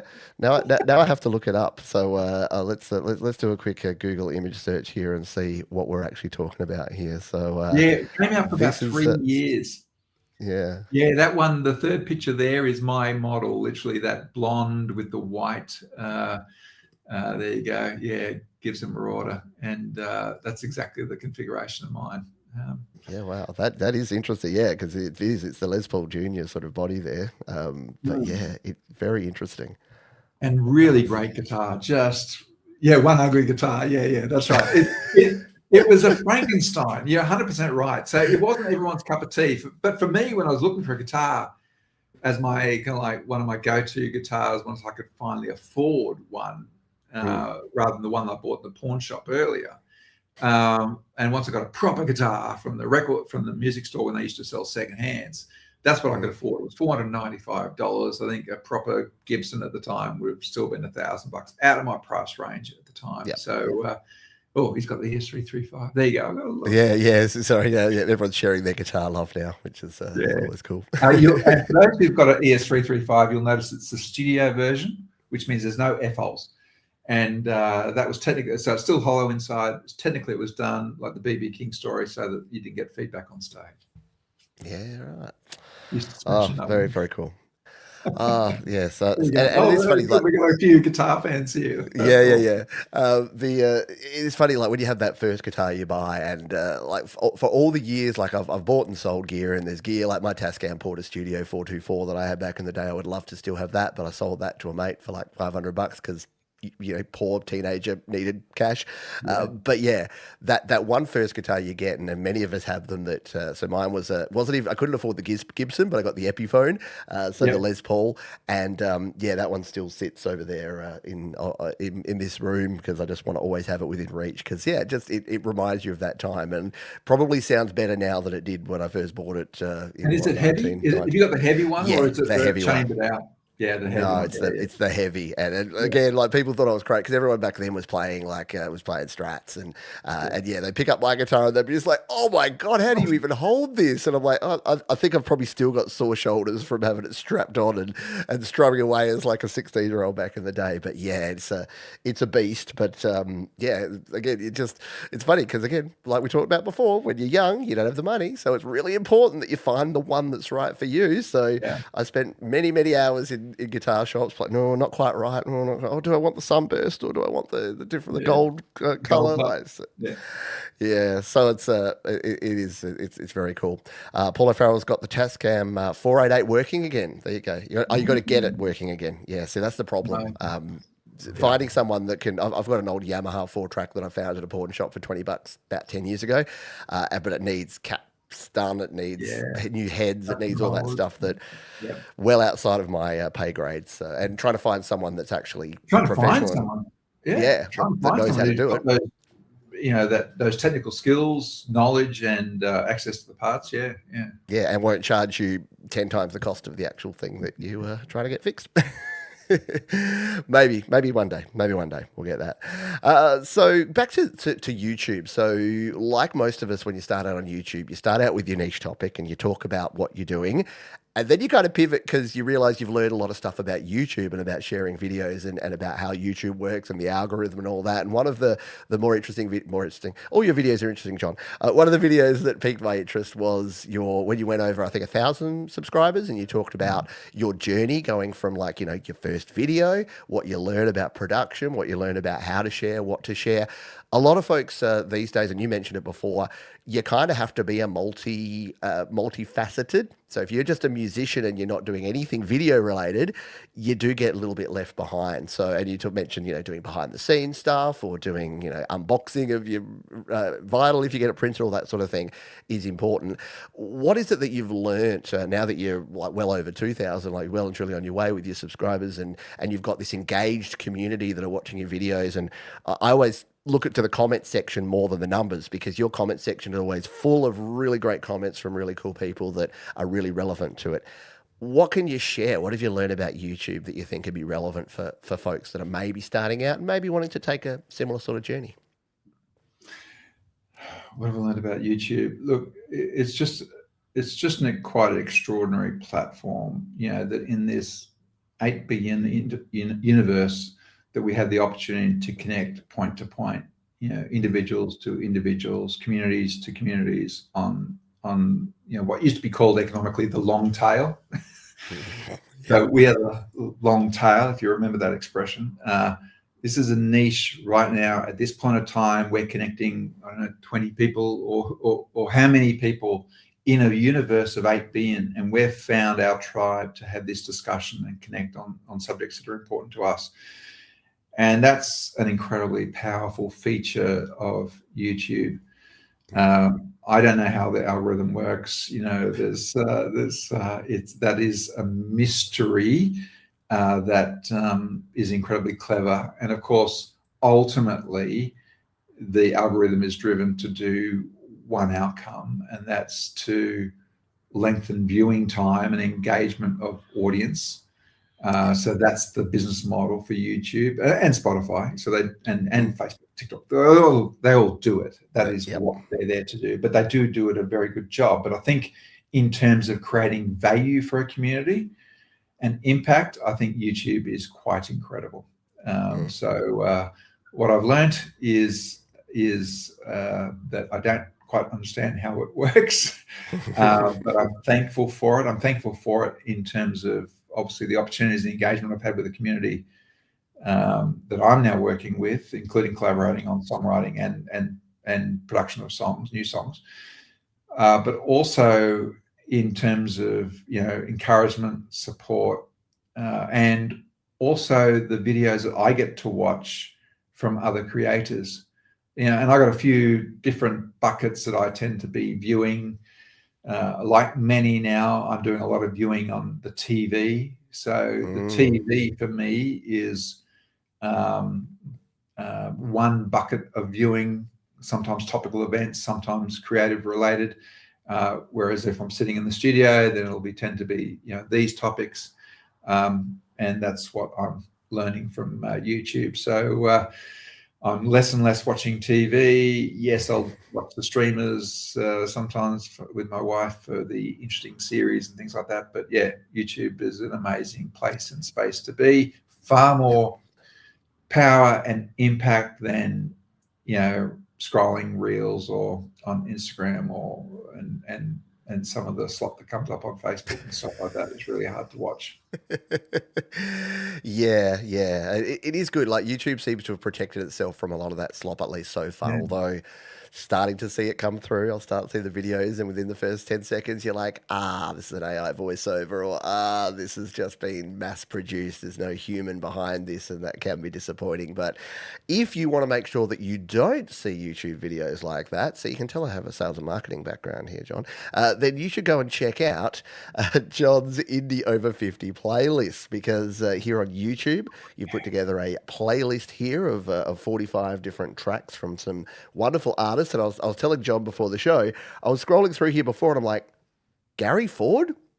And I go and listen to it. I'm like, we've played Gary Ford on Your Music Live, like the crossover in this. I'm sure I'm going to go through here and find a bunch of others that are also have been featured before. So you've got your YouTube playlist there, as well as Spotify playlist. So for folks that are on either platform. So this is an opportunity, right? So when I set up the YouTube channel to talk about some of these challenges, the other thing I thought was to create this playlist for ourselves. And what I quickly learned was the talent and the artists and the music from our Indie Over 50 community is just amazing. So what I did was set up these playlists. Now I am the problem. I'm a curator now of playlists. I don't charge or anything like that. And anyone who's watching now wants to jump into the comments or go to Indie Over 50 and you can submit your music for consideration for those playlists. So we've got a number of Spotify playlists. I think there's about 7 playlists, different genres. I find it really hard on genres. I talk about this myself. What genre am I? Could be love before. Was that indie pop? Was it indie rock? Was it, I don't know, was it adult contemporary?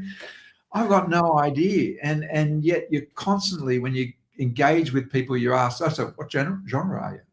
I don't know. But anyway, and now I'm that person. I'm saying, and someone will submit music to me and say, I think it's for your indie rock playlist. I'm listening to it.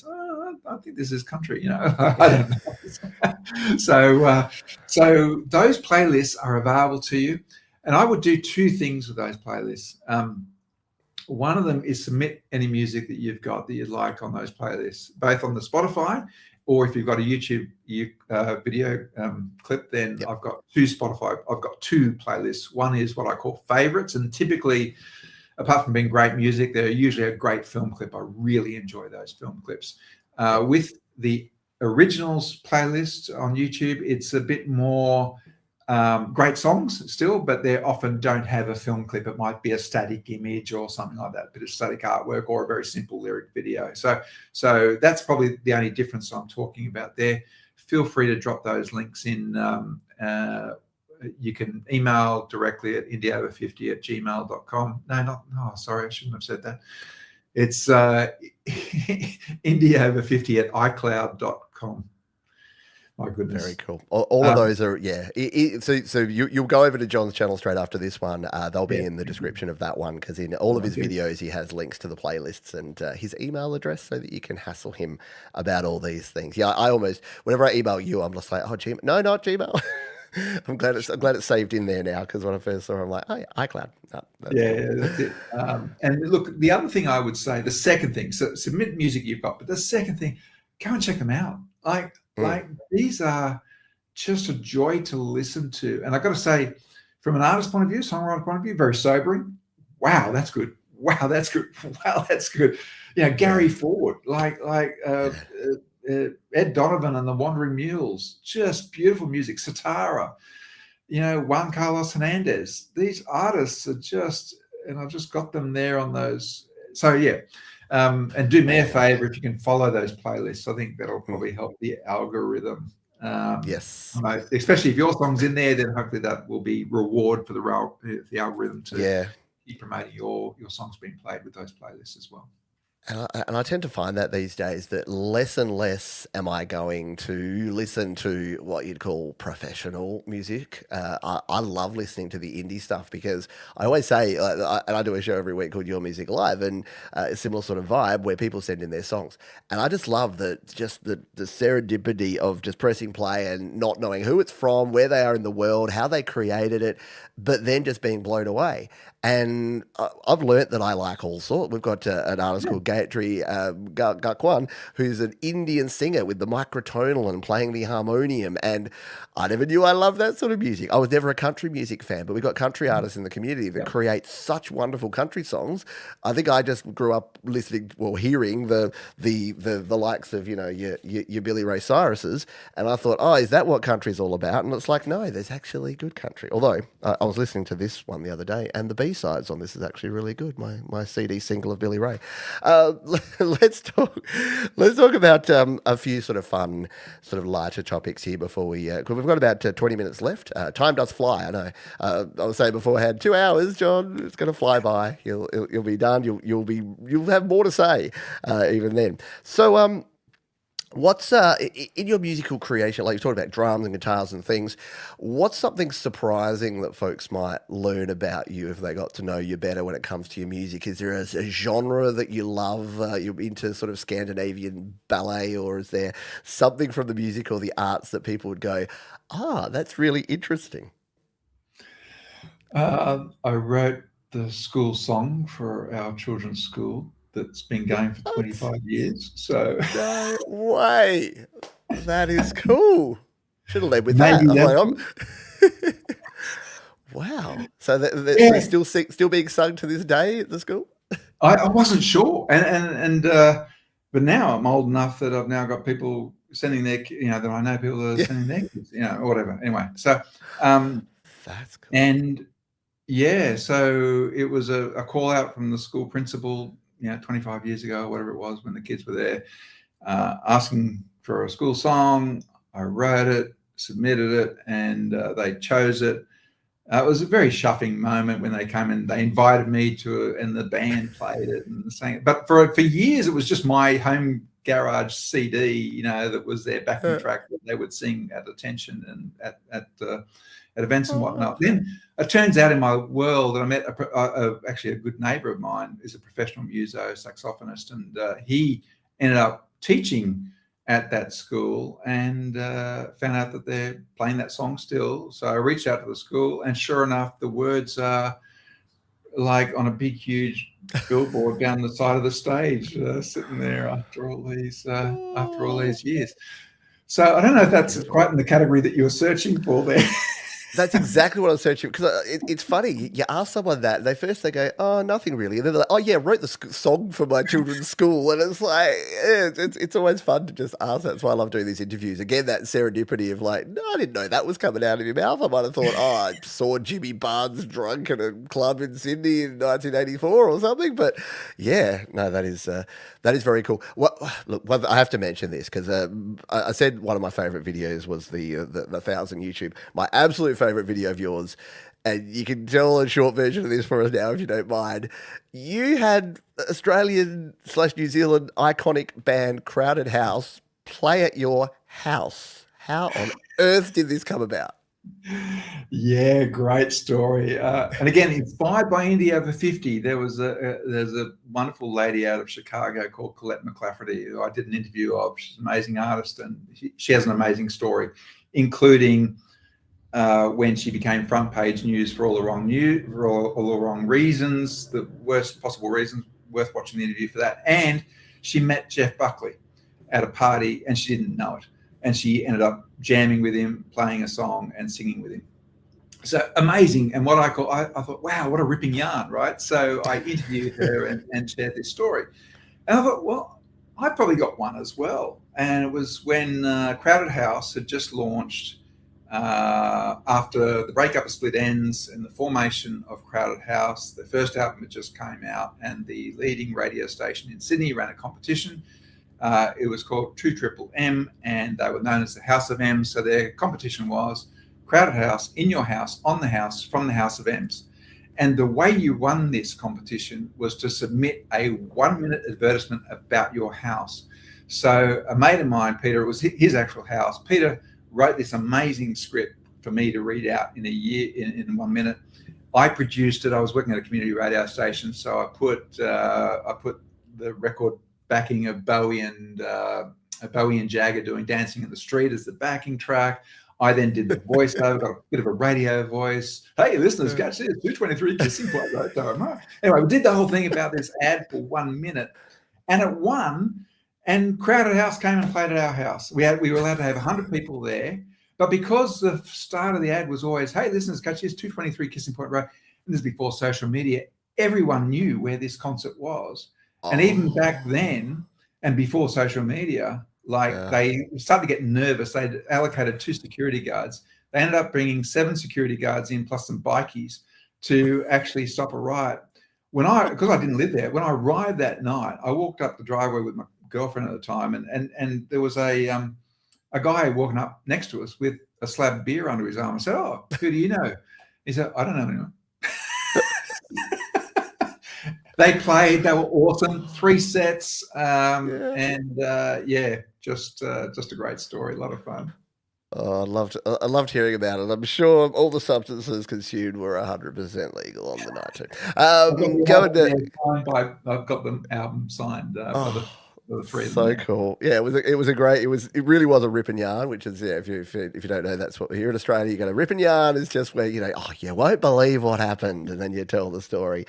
So yeah, go watch the video because it's 12 minutes, and it's just, I was just captivated the whole time because it was just such a cool thing. You hear about these things, you've heard these radio competition, you're like, no one ever wins those. I never know what happens. It's like, no, John won it. So go and check that one out for a bit of fun. Another little just sort of fun, absolutely random stream of consciousness thing here. Who, if you could collaborate with anyone, past or present, alive or dead, who would it be? Who's your dream? Because you've worked with, obviously, your daughter, you've worked with other wonderful creators. Who would be, if it was John Huggart featuring this artist, who would be your featured artist? Oh, it'd be Paul McCartney. I mean, No Limits. I mean, GOAT. Just an extraordinary talent. The fact that he's found himself relevant in every decade, and recently with that 456 song, whatever he did with Kanye, and just extraordinary. His work ethic. I did go and see him 3 or 4 years ago in Australia. His performance of 3 hours as near 80, I think he was about 80 years old at the time, and his songwriting capability is just extraordinary. And so that would be, if it was No Limits, then thank you for the opportunity, Pete. If you can set that up. Oh, that it would be cool. And again, that's a great thing because I mean, Paul has collaborated with a lot of different folks from that cartoon frog from back in the 80s all the way through to your most famous pop stars. Michael Jackson, Stevie Wonder, Rihanna, just amazing. Absolutely. Oh, cool stuff. Now, as someone whose channel is all around, streaming on YouTube and Spotify, what's your go-to listening format? Do you get out the vinyls anymore? Are you going into the cassette tapes like all the kids are doing now? CDs? Do you still play those, or do you lean more towards digital these days? Is there still a warm analog soft spot there, John? No warm analog soft spots for me. I just, as we were talking about in our interview, which is coming up soon on our India Over 50 channel, we spent all those decades working to get rid of all that noise, the interference, the wow and the flutter and the hiss, and I just love digital, the convenience. So I'm a convenience tech guy. So I'm very happy. Most of my listening now is listening to artists from India Over 50 because they're submitting their songs, and then I get to hear that song, and then I often drift into the rest of their album or catalog, and then the playlists themselves. So it is more often than not, it is Spotify or YouTube for those 2 reasons. And if I'm in the car traveling, I tend to listen to local radio to catch up on the news and stuff rather than listen to music. And or if it's kind of a longer trip, then I'll probably catch a podcast. So that's yeah, look, it's most of us, isn't it? Because I reckon 95% of my listening is also digital. It's just super convenient, and you can pick it up on your phone, tablet, computer, in the car. Like, everywhere you go, you're followed by all of your music. Well, we've got lots of folks. Tommy Emmanuel's incredible. Ooh, Yes, he's a wonderful. I just guitarist watched from that. I Australia. just saw a comment there about Tommy Emmanuel, and I went and saw him at the Angel Place in Sydney. And he was incredible, just an extraordinary talent. I saw his brother Phil as well, who was an exceptional guitarist himself, and sadly passed away. But Tommy, I saw, and the most amazing for the guitarist, right? There's obviously a few guitarists watching who will appreciate this moment. He had his guitar, he's doing his thing. How often he's gotten the bass going as well as the bass and melody and rhythm at the same time somehow. And remember, at one point at the end of the song, he literally had his hand away from the guitar, away from the and he just pointed back at the guitar, and then the harmonic broke. Like, boom! He hadn't touched it, so he just knew his guitar. He was so talented, and I don't know what it was, whether it was he bent it or something like that. But anyway, he just bing. He wasn't even touching it. Unbelievable. Just the talent on the guy was just extraordinary. So that was my moment to see Tommy. There you go. Yes, no, he's an amazing guitarist, and Mike from Creative Source, who's another great Australian YouTuber. He's a huge Tommy Emmanuel fan as well. I think anyone that's played a guitar watches Tommy Emmanuel and just goes, "I don't quite know how you do that." Like Initiation. If you've heard Initiation, that's my absolute favorite track of his. Just a beautiful song, incredibly layered and technique, and how he creates that rhythm, and there's production on it as well, but it's just beautiful. Oh, great stuff. Yes, 50 is the new 30. There you go, Manny. That's Manny from the band The Lily Pillies, who are out of Sydney as well. So they are wonderful creators that we've played a lot. We are coming towards the end. Can you believe it? So we are going to finish off and just give folks 5 minutes at the end here to grab a beverage and to get set, because we got another, about an hour, I think, I'm over on your channel that you've cut down our interview to with all my yapping. Yeah, look, it's been a wonderful opportunity as, we've had this opportunity to meet, to introduce, and to discover, the shared, ambitions and vision for our channels, and some of the actual people and communities we engage with. But I thought it was really exciting to have a chat to you, Pete, just to understand a bit more about your personal background, what's your origin story, and how you got into music, and how you've juggled that moment of coming back to it, or getting involved now with you as a channel, as a channel creative, as a YouTuber and live streamer. I think the other thing is we just doubled down a little bit about, for over 50-year-old audiences, about what would you do if you were setting up a studio today. So coming back a little bit to the 101s of what do you need, how would you do it, and how could you set it up. And I think your experience and insights on that was really, really powerful. And then we talk about sharing music, and back to the idea of engaging this community for over 50 to be able to share your songs for our playlists. The fact that you provide that opportunity through your platform is just amazing. And I love the fact that you're so eclectic. I love your format of 60, 90 seconds. I think that's just incredible. I think it said 1 to 2 minutes. It's just a great way, Whitmer's sampler, you call it, that beautiful opportunity for people to be introduced to music and to hear enough. It's not 30 seconds. It's not 15 seconds. It's not the intro. It's not the chorus. You get a great window into a song in 1 minute or 2 minutes, and enough to know, wow, I want to go there. But similarly, there might be a song, it's not to your taste, not your genre, not your vibe, and you're not listening there for 5 minutes until the end of the instrumental or the metal, funk, jazz fusion that you're not into. It's funny, people hacked my algorithm now, John. They'll send me a timestamp, so they'll be like, please play from 2 minutes 26. They know they're only getting about to 90 seconds to 2 minutes, so they're just like, oh, okay, please play this chunk, please. This is where it gets interesting. So, and as Copenhagen says, yes, I always cut the guitar solos out. I know, and Copenhagen, I think you've learnt that though too, Coldy, that when you share a song, yeah, make sure I cue it up before the guitar, or just do what we've got a great guitarist out of the UK called Eric B, and he just does these 2 minute shredding sessions now and just submits those, and he's like, you can't stop me from having my solo played. I'm going to make it a whole thing. Alrighty, yeah, Pixel Pete. I think my internet's giving me the wind up. That's what happens these days online. Your bandwidth, the wonderful Australian NBN starts saying, we're going to stop you from talking. A couple final things here. What's the one bit of advice that you would pass on to someone who is nervous about sharing their music, who's getting back into music now? I know we sort of opened with this and you gave sort of that sort of longer form, but if you could only say one thing to encourage someone to do it, what would that be? Well, first of all, I'll take a lesson from yourself again. I thought you handled this really, really well, and that is to acknowledge that and appreciate that that fear is real. And yes, we can encourage people.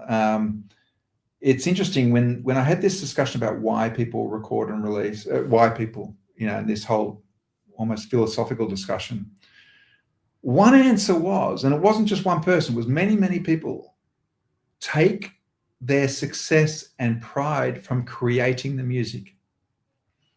They don't need to release it. And so I think it comes back to that measure of success. Sometimes we can just be proud. We crafted the mug from ceramics. We created the desk out of wood. We created a song that we appreciate and we're proud of. Is that enough? So I think just challenging yourself on why you want to share it. Once you share it, look, it's really hard sharing with family and friends. They're sometimes your biggest fans and sometimes your harshest critics. So that's can be a really nervous pathway. And that's why some of these other forums, whether it's SoundCloud, if people can be discovered accidentally there, or going all the way through to YouTube and Spotify and playlisting, there are ways of getting independent feedback that might be more affirming. And of course, the beautiful thing about the internet is you can be hidden. You can be under an artist name. You don't need to expose yourself as John Huggart of this name and address or whatever the case might be. So I would encourage them, I think, like you do, but just to understand that with those fears, there's different approaches available to help give them the confidence to move forward. Yeah, absolutely. And yeah, it's the more I do this and the more I speak with people, the more I learn that measuring your output based on your output, not on the results, because it's not like a lot of places. I know you and I worked in the corporate world where it's all about results, what gets measured, gets managed, and all that sort of stuff. When it comes to music, if you make music, and listen to your own music too. A lot of people say, I don't listen to my own music, that seems too big-headed. It's like, if you're making music and you can't stand listening to it, you might need to work on the music that you're making, because you should listen and love the music that you're creating, because why create music that you don't like? And listening to it is absolutely a great thing. Before we finish up here, John, what's coming up for you with Indie Over 50? You got 2026 has just kicked off. You've got the interview series. You've done collaboration with me now, of course, which is a few videos coming out, as well as a lot of the great educational stuff. Is there anything that you can share with us that you got planned for the coming weeks and months? Yeah, thank you. I've got a number of videos which I'm really excited about. There's a organisation out of the UK called Talent is Timeless, which promotes an over 50-year-old songwriting competition, and I speak to their founder. You'll be interested in South Australia. I've met Verity, the founder of Red Gum, a famous Australian pop folk rock band from the 80s, very successful, and she's got a new music venture. I've got a number of interviews, including the guy that helps people with meta advertising. So the interview series is very, very strong. What I'm interested in, as well as sharing, is exposing a bit of the business side of where do you make money from, even though we're not making a lot of money. It's really, really helpful understanding and navigating copyright, the value of revenues from the mechanical rights versus the publishing rights, and where those incomes can come from. So I want to demystify a little bit of that. So that's part of the plans. And musically, I've got 2 records, 2 songs about to release in the next month on Spotify for Project Reverb, and about to go back into the studio, this time live in the real studio in Australia, and record some new music as well. So very excited about that. A lot to look forward to. Awesome. Well, you can find links to John's channel, to Indie Over 50, all the playlists. Make sure that you're checking out his musical projects as well. You'll find links. So you'll go down the rabbit hole as I've done over the last couple of weeks, and watching videos and checking out your music. And I'm leaking through. I'm in the weeds, John. I'm finding like Triple J Unearthed submissions from you and from your daughter, and once you start going through the wild web of the internet, you can find some cool things in there. So lots of great videos, lots of great music and content, and you can be involved if you are an indie artist over 50, and if you're not, well, you got your music live here on Studio Live today, so you won't be left out. But no, thank you, John, for coming on the show today and for having me on your channel. And for those that are watching here live, you will be magically whisked away to John's channel straight after this one. Otherwise, our friend Thomas Christ has put the link right there in the chat here. Any final thoughts from you, John, before we hit the button and finish the show? My final thought that I wrap my videos now is with Your Song Is Not Written Yet, so rock on and Indie Over 50. Love it. All right, I think that's all we need to say.